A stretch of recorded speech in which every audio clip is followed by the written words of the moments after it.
Hello everyone and welcome to our video.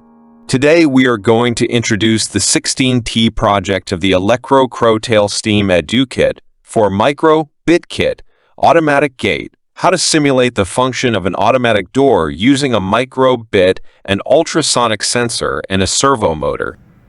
In this project, we will learn how to use a microbit connected to an ultrasonic sensor and a servo motor to realize the function of opening and closing an automatic door.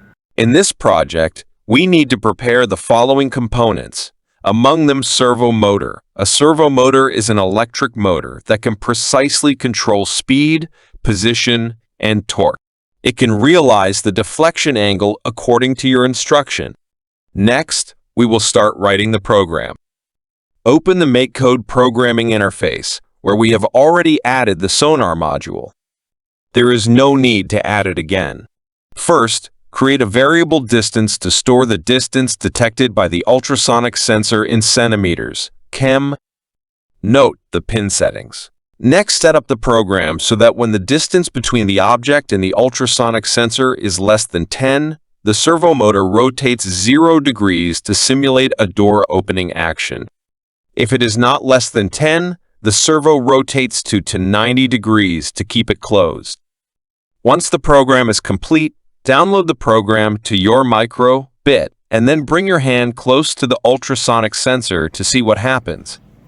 In addition, we offer a challenge task with a difficulty level of 3 stars. Open Sesame. In this task, you can try to use sound sensors, ultrasonic sensors, and servo motors to create a door that opens for you only when you stand in front of it and say a magic incantation such as Open Sesame.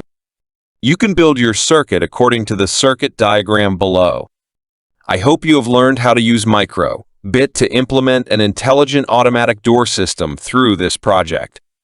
We will continue to explore more interesting projects with Microbit next time. If you like this video, please like, follow, and share it.